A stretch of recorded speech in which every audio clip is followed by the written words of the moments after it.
Dziś zabieram Was do jednego z najbardziej tajemniczych i niedopowiedzianych grodzisk wczesnośredniowiecznych Małopolski. To jest Chełmiec, miejsce, które być może stanowiło ostatnią linię obrony Wiślan przed najazdem Madziarów. Zatem przygotujcie się na tą opowieść. I spójrzcie teraz na to wzgórze, niemal 380 metrów nad poziom morza. Z jednej strony dolina, z drugiej strony stoki, nawet 40 stopni nachylenia. Wzgórze odcina się wyraźnie od grzbietu górskiego, jakby ktoś je wyciął i wyrzeźbił specjalnie na potrzeby naturalnej twierdzy. Od północy jar z płynącym strumieniem, co zobaczycie na moim filmie, a od zachodu wąskie siodło łączące się z głównym grzbietem. Na samej górze niewielkie wypłaszczenie, dzisiaj las, kiedyś centrum grodu.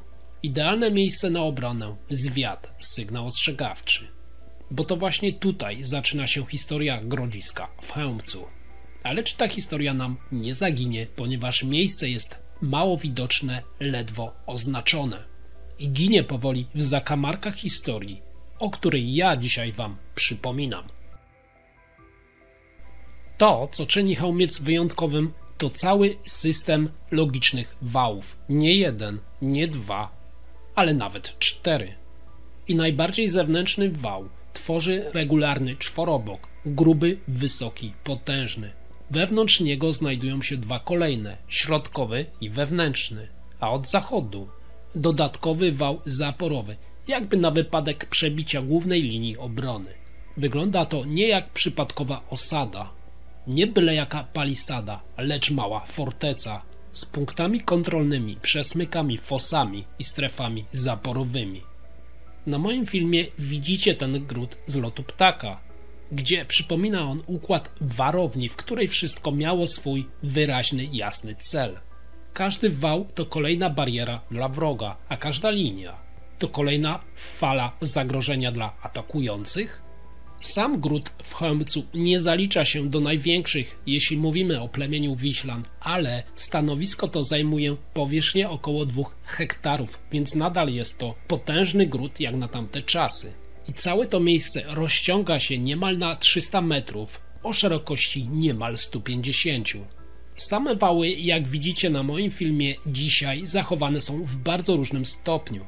Od fragmentarycznych po bardzo dobrze widoczne. Mam tutaj na myśli szczególnie wał zewnętrzny, który rozciąga się na 130-140 metrów. Przyznacie, że to całkiem niezły relikt, o którym dzisiaj nikt nie pamięta i który ginie zarastany zaroślami i lasem.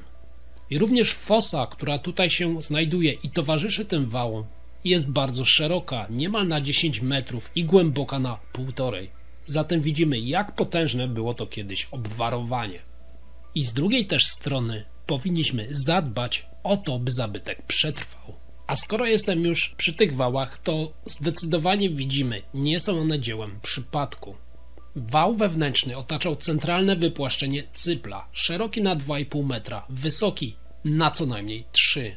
Kiedyś zbudowany w technice skrzyniowo-przekładkowej z drewna, gliny i oczywiście słupów. Zachowały się zwęglone fragmenty palisady, czy spalone. Czy to tylko czas i warunki, które je zniszczyły? A może pożar? Najazd koczowniczych Madziarów? Czas udać się na Majdan starego grodziska wczesnośredniowiecznego, na pewno Wiślan. Wał środkowy, drewniana przekładka, poziome belki. Zewnętrzny, prosty nasyp ziemny, ale jego funkcja nie była wcale mniej ważna. Linia opóźniająca, spawalniająca natarcie przeciwnika. Wały zaporowe to już są prawdziwe niemal bestie. Szczególnie jeden z nich mierzy dzisiaj aż 7 metrów wysokości, a za nim fosa głęboka, szeroka, jakby specjalnie przygotowana na wroga. Bardzo możliwe, że niektóre odcinki wałów zaporowych stanowiły po prostu część bramy wjazdowej, co też sugerują ślady odkrytych kiedyś tutaj słupów oraz sam ich układ. Ale co z zabudowaniami wewnątrz? W trakcie prowadzonych kiedyś tutaj badań, jeszcze w poprzednim wieku, na terenie tego grodziska nie odnaleziono żadnych trwałych śladów zabudowy mieszkalnej z okresu wczesnego średniowiecza. Co najwyżej Archeolodzy mieli tutaj do czynienia z fragmentami rozbitej ceramiki oraz śladami przemieszanych ognisk czy też osadów pochodzących z innych partii grodu. Zatem to wszystko może nam wskazywać na to, iż gród w Chełmcu nie był zamieszkany na stałe. Zatem jaką mógł pełnić wtedy funkcję? Siedziba obronna na szlaku handlowym, obserwacyjno-wojskowa, wykorzystywana czasowo dla wojska czy też dla magazynowania różnych biegnących tutaj towarów rzeką. A czy tą rzeką pędzono bydło, konie oraz ludzi? A sam gród w Chełmcu przez pewien czas pełnił rolę swoistego, powiedzmy, parkingu, gdzie zatrzymywali się handlarze i ruszali dalej ze swoim towarem w drogę. Czy może jednak stało się tutaj coś innego i gród miał inne przeznaczenie? Brak większych struktur mieszkalnych jest bardzo zagadkowy. Zatem w Chełmcu nie toczyło się zwykłe, codzienne życie. Najprawdopodobniej była to komora celna lub punkt graniczny terytoria Wiślan. Czy był to gród alarmowy, schronienie na czas zagrożenia, punkt wypadowy dla patroli, osada, gdzie przetrzymywano towar czy też samych niewolników? Oczywiście nie odnaleziono tutaj kajdan niewolniczych, ale pamiętajmy, że jesteśmy na szlaku handlowym, a w tamtych czasach pojmani ludzie nie mieli dokąd uciekać, otoczeni dzikością puszczy, bagien i dzikiej zwierzyny. Zatem być może lepiej było zostać w takim oto grodzie i próbować swojej szansy już na zachodzie Europy. Ale może to wszystko jest fikcją i była to stacja obserwacyjna dla grodów w Dolinie Dunajca. Bo przypominam, że gród w Chełmcu tworzy całą sieć i skupisko wraz z grodem Marcinkowice oraz Naszacowice. Przejdźmy teraz do samych znalezisk, bo one mogą zmienić dosłownie wszystko. Wędzidło żelazne, segmentowane, przypominające wędzidła z Wielkich Moraw, ale też ze wschodnich kultur madziarskich. I czy jest to przypadkiem, że podobny zabytek, który właśnie teraz widzicie w trakcie mojego filmu, odnaleziono również na krakowskim Okole, czyli na osadzie jednej z ważniejszych osad na południowych terytoriach rubieży wiślańskich. Dalej groty strzał lub włóczni, sprzączka, resztki ludzi, którzy byli gotowi się bronić albo zginąć, tego próbując. I w tym momencie pozwala mi to wysunąć pewną teorię, której absolutnie nie znajdziesz w podręcznikach ani oficjalnych innych źródłach historycznych. Chełmiec jako górska twierdza idealnie wpisuje się w kontekst walki o przetrwanie, ale walki z kim lub przeciwko komu? Grodzisko w Chełmcu odkryto dokładnie w roku 1923, ale przez dekady pozostawało w cieniu i coraz bardziej tonie nawet dzisiaj w tych cieniach, a cienie jak zwykle kryją wiele tajemnic. Może pewne światło rzuciłaby dokumentacja wykonanych przecież dawniej tutaj profesjonalnych badań, ale niestety jest całkowicie rozproszona i trudna do ustalenia. Zabytki również rozproszone. Dlaczego nikomu nie zależy na odkryciu tak ważnej przeszłości, poprzedzającej bezpośrednio powstanie państwa polskiego? Dzisiaj grodzisko w Chełmcu nie krzyczy, nie błyszczy, nie ma go na mapach turystycznych. Zaledwie znajdziemy tutaj jedną tablicę, ale nie znajdziemy żadnych folderów reklamowych i tylko będąc już tutaj możecie dostrzec relikty, pozostałe ślady dumnej przeszłości tego regionu. Było to miejsce walki, która może nigdy się w zasadzie mogła nie odbyć. Była to forteca bez mieszkańców, ale z historią tak intensywną, że z pewnością przesiąkła glinę między belkami niszczących tutaj dzisiaj wałów. Gród obronny, gród niewolniczy, a może posterunek, a może też ostatni gród nadziei Wiślan, że obronią się przed nowym porządkiem świata, czyli nadciągającą nową zawieruchą ze stepów Azji koczowniczymi Madziarami. A teraz dlaczego uważam, iż trasa najazdu madziarskiego miała swoje miejsce właśnie tutaj w latach od 900 do 910? Brama Przemyska, czyli okolice dzisiejszego Przemyśla. Znane i szeroko opisane przejście używane na pewno przez Madziarów. Potwierdzenia archeologiczne, czyli jeszcze raz cmentarzysko staromadziarskie w rejonie Przemyśla, datowane na początek X wieku. Madziarzy mogli kierować się przez Pogórze na zachód, wzdłuż Sanu, Popradu i Dunajca, w stronę właśnie Kotliny Sądeckiej. Kotlina Sądecka, atak na gród w Chełmcu.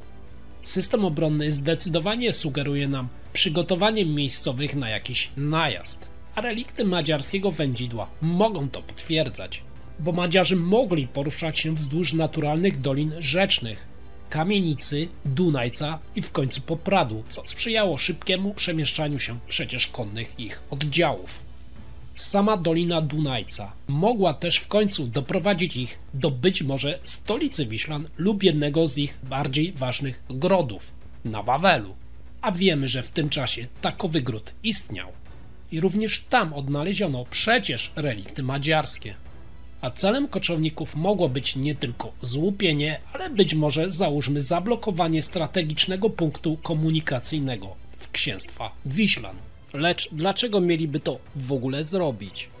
Ano dlatego, że najprawdopodobniej pod koniec IX wieku księstwo Wiślan płaciło haracz, ale wielkim Morawom w postaci grzywien siekieropodobnych. I taka oto blokada szlaku handlowego była bardzo na rękę naciągającym Madziarom z Azji, ponieważ po pierwsze likwidowała jedno z księstw buforowych stojące im na drodze do podboju samych wielkich Moraw i wykonania pewnego uderzenia nie tylko już ze wschodu, ale również od północy.